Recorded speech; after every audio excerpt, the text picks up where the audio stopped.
हनुमान जन्मोत्सव दोस्तों इस वर्ष चैत्र पूर्णिमा को 12 अप्रैल दिन शनिवार को मनाया जा रहा है। बहुत ही खास दिन माना जाता है। हनुमान जी ऐसे देवता हैं जो बहुत शीघ्र प्रसन्न हो जाते हैं।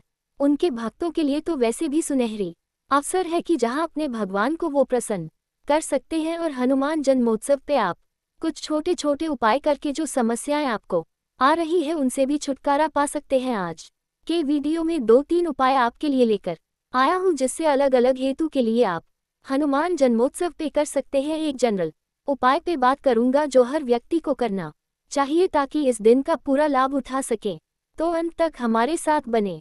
पर दोस्तों सबसे पहले पंचांग की बात कर लेता हूं। 12 अप्रैल को पूर्णिमा तिथि प्रारंभ होगी 3:21 सुबह से और यह चलेगी 13 अप्रैल तक 5:51 सुबह तक। तो उदया तिथि के हिसाब से 12 अप्रैल दिन शनिवार को हनुमान जन्मोत्सव मनाना सबसे बढ़िया रहेगा। तो जो भी हम उपाय करेंगे ना हम 12 अप्रैल के करेंगे। वैसे भी बहुत सारे ऐसे लोग हैं जो कहते हैं सर शनि की 7.5 बहुत परेशान कर रही है। सर शनि का मीन राशि में प्रवेश बहुत लोगों ने डरा दिया है। आपको पता ही है बहुत सारे लोग अलग अलग बातें करके डरा देते हैं। फिर मगरिंग इतना ज्यादा है कि यह हो जाएगा वह हो जाएगा। तो हनुमान जी ऐसे देवता हैं कि जब आप उनको प्रसन्न करने के लिए छोटे छोटे उपाय करेंगे तो दोस्तों शनि देव से संबंधित भी जो पीड़ा आनी है उससे भी आप बच जाएंगे। और दोस्तों एक बात आगे बढ़ने से पहले और क्लियर कर दूं, इस दिन को हनुमान जन्मोत्सव कहा जाता है, हनुमान जयंती नहीं,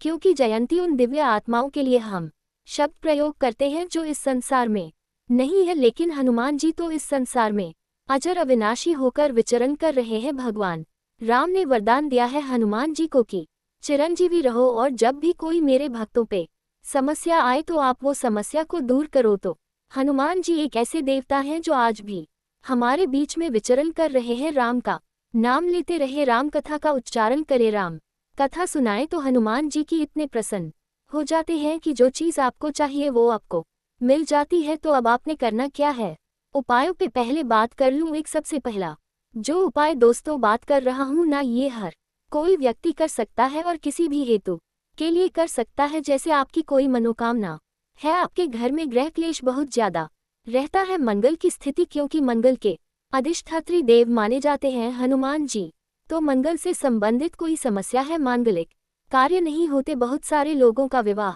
इत्यादि रुका हुआ है, कई लोगों ने डरा दिया, मांगलिक दोष है इत्यादि, तो उसके लिए ये जो पहला उपाय है ये सब चीजों के लिए काम करेगा। फिर 1-2 उपाय छोटे छोटे और बात करूंगा जो स्पेसिफिक चीज के लिए कर सकते हैं। पहला उपाय सुन लीजिए। इसके लिए करना क्या है, एक तो ये चमेली के तेल की आप छोटी शीशी ले आए। आपके यहाँ पर जो भी लोकल मिलती है, हमें इससे कोई मतलब नहीं कि इस कंपनी का है, अच्छा कोई भी चमेली का तेल ले आइए। साथ में ये सिंदूर ले आइए, सिंदूर का ये छोटा पैकेट है, सिंदूर का छोटा पैकेट ले लीजिए। अब ये इसके साथ चाहिए होंगी आपको 2 लौंग, फूल वाली अच्छी लौंग ले लीजिए और एक मिट्टी का दिया। तो यानी आपको 4 चीजें चाहिए। एक तो ये चमेली के तेल की शीशी चाहिए, एक सिंदूर चाहिए और एक आपको 2 लौंग चाहिए और एक मिट्टी का दीपक चाहिए। ये वस्तुएं लेकर इसके साथ आप बूंदी का प्रसाद चढ़ाएं तो बहुत अच्छा है। तो मैं तो यह प्रेफर करूंगा कि आप इनके साथ बूंदी के लड्डू ले जाएं, बहुत अच्छा रहेगा। बाकी आप कोई और मिठाई भी ले जा सकते हैं, बूंदी भी ले जा सकते हैं। आप मंदिर में चले जाइए। ये जो उपाय है दोस्तों मंदिर में होगा। आपने करना क्या है, इस चमेली के तेल का प्रयोग करके, जैसे इस शीशी में जितना है ना, आप इसका आधा प्रयोग करके एक मिट्टी का दीपक जिसके अंदर ये चमेली का तेल डाला और जो 2 लौंग लेकर गए हो आप वो वहां आप प्रज्वलित कर दीजिए। जय श्री राम पहले, क्योंकि हनुमान जी को प्रसन्न करने की कि यही है जो सूत्र है ना दोस्तों, वो ये है कि हनुमान जी तब प्रसन्न होते हैं, तब कृपा करते हैं जब राम का नाम आता है। हनुमान जी को डायरेक्टली आप उनकी पूजा करने से पहले अगर भगवान राम का उच्चारण करेंगे तो हनुमान जी बहुत जल्दी सुन लेते हैं। तो पहले भगवान राम का नाम लेकर जय श्री राम बोलकर आप ये दीपक वहां प्रज्वलित कर दीजिए। जय श्री राम पहले, क्योंकि हनुमान जी को प्रसन्न करने की कि यही है जो सूत्र है ना दोस्तों, वो ये है कि हनुमान जी तब प्रसन्न होते हैं, तब कृपा करते हैं जब राम का नाम आता है। हनुमान जी को डायरेक्टली आप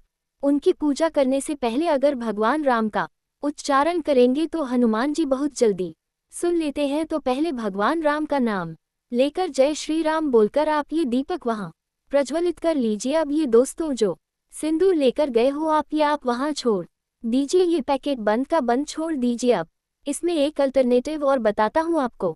बहुत सारे लोगों को होता है कि इस दिन चोला चढ़ा दे। अगर आपके लिए संभव है तो हनुमान जी को चोला भी चढ़ा सकते हैं। वो चोला जो चढ़ाने का प्रक्रिया है वो पंडित जी के थ्रू करिए, क्योंकि आप खुद कुछ नहीं कर पाएंगे, क्योंकि उसके लिए स्वच्छता बहुत जरूरी है और स्त्रियों के लिए भी यही रूल है। बहुत सारी स्त्रियां पूछती है कि हम हनुमान जी की पूजा कर सकते हैं। हनुमान जी की पूजा करने में कोई दिक्कत नहीं है, बस जस्ट एक ये कहा जाता है कि आप उनको टच ना करें, क्योंकि स्वच्छता के ख्याल से, पूजा के ख्याल से, क्योंकि वो ब्रह्मचारी है, तो इस वजह से यह कहा जाता है। तो आप पंडित जी को दे दीजिए, जो भी सामान है वो सब वो कर लेंगे। तो पहले तो ये क्लियर कर लीजिए। तो अगर आप चोला चढ़ाना चाहे तो चढ़ा दीजिए, नहीं तो जो 2 वस्तुएं मैंने कही वो कर दीजिए। जो चमेली का तेल इसमें बच जाएगा दोस्तों, वो वही छोड़ के आए। जो ये सिंदूर आप लेके गए हैं ये भी आप वही छोड़ कर आइए।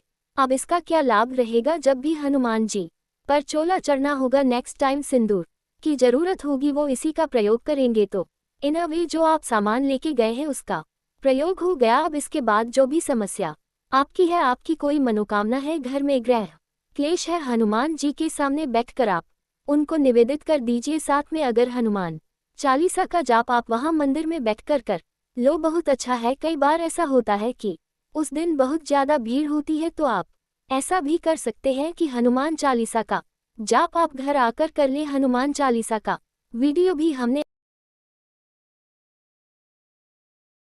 हमारी टीम डाल देगी, आप वो भी सुन सकते हैं। हनुमान चालीसा का जाप करते हुए सब समस्याएं आपकी, जितना भी प्रॉब्लम्स आपकी है ना, वो सब दूर हो जाती है। तो पहला कार्य तो ये किया जा सकता है, ये सभी चीजों के लिए चलेगा। कर्ज से संबंधित समस्या आ रही है, आपके ग्रह क्लेश है। अब 2 स्पेसिफिक उपाय लेकर आया हूँ दोस्तों। सबसे पहला जो कि आजकल जो हमारे पास कंसल्टेशंस आती है दोस्तों, वो सबसे ज्यादा उसमें 80% करीब नौकरी और व्यापार से संबंधित होती है। तो लोग कहते हैं कि सर नौकरी और व्यापार में बहुत दिक्कतें, नौकरी लग नहीं रही, व्यापार चल नहीं रहा, या व्यापार बार बार रुक जाता है, कोई काम चलते चलते रुक जाता है। तो उसके लिए आप एक एडिशनल काम और कर सकते हैं। वो क्या करना है, पीपल के 9 पत्ते तोड़ लीजिए। ये 9 पत्ते तोड़ने के बाद उनको अच्छे से जल से साफ करने के बाद उन पर श्री राम लिख दीजिए। फिर उन पत्तों को जॉय कर दीजिए कलावा या मौली की मदद से और हनुमान जी को पहना दे। फिर वही क्वेश्चन आता है, कई फीमेल्स पूछती है सर